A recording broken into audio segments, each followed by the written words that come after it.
Once upon a time, in a small village nestled by the banks of the great river Niger, there lived a young woman named Adana. Adana was known for her radiant smile, her love for storytelling, and her habit of sneaking off to the river at sunset to watch the water shimmer like liquid gold. One evening, as the sun dipped low, Adana noticed a figure standing by the riverbank.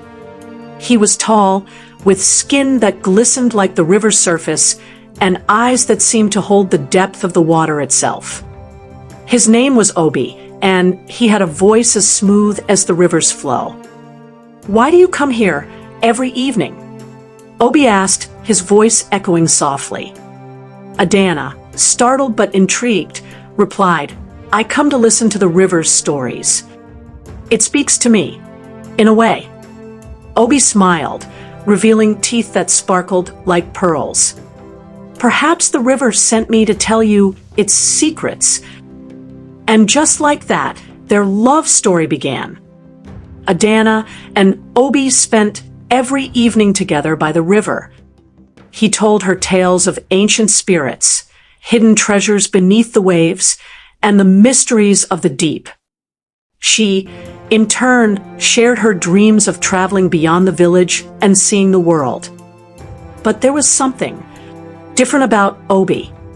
He never came to the village, and he always disappeared before the moon rose high. When Adana asked where he lived, he simply pointed to the river and said, "Where the water takes me." Adana, being the curious soul she was, decided to follow him one night. She hid behind a tree and watched as Obi stepped into the river and dissolved into the water. "Wait, what?" Adana whispered, her heart pounding. "Is he a ghost? A demon? A mermaid?" The next evening, Adana confronted Obi. "Who? Or what are you?" she demanded, her voice trembling. Obi sighed, his eyes filled with sorrow. "I am the spirit of this river, Adana. I am bound to protect its waters and ensure its flow never ceases. But I fell in love with you." Adana's jaw dropped. "So you're telling me I've been dating a river?" Obi chuckled softly. "Not the river itself, but its guardian. And here's the thing. If we continue to be together, the river will slowly drain. My energy sustains it, and my love for you weakens me." Adana's heart sank. "So, you're saying our love is literally drying up the river?" Adana was torn. On one hand, Obi was the most fascinating, kind, and enchanting person she'd ever met.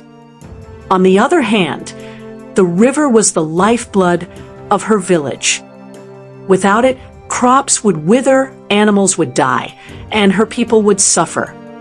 She confided in her best friend, Kemi, who gasped dramatically. "Girl, you're dating a river spirit. That's so poetic, but also problematic." Adana groaned. "What do I do, Kemi? Do I choose love or my village?" Kemi shrugged. "Why not both? Maybe there's a way to save the river and keep your watery boo." Adana and Obi decided to seek advice from the village elder, Mama Nkechi, who was known for her wisdom and her love of dramatic pauses. Mama Nkechi listened to their story, then said, Interesting. Very interesting. But tell me, Obi, what happens if the river dries up completely?" Obi hesitated. "If the river dies, I die with it." Adana's eyes widened. "So it's not just the village at stake. It's you too." Obi nodded. "Our love is beautiful, Adana, but it comes at a cost. And I don't want to be the reason you lose everything." Adana spent days agonizing over what to do. She loved Obi with all her heart, but she couldn't bear the thought of her village, or him, suffering because of their love. Finally, she made her choice. She went to the river one last time and told Obi, I love you, but I have to let you go. The river needs you. My people need you. And I need you to live."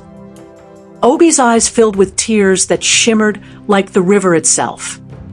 "Adana, you're the bravest person I've ever known. I'll never forget you." And with that, he stepped into the river and disappeared, leaving Adana standing alone on the bank.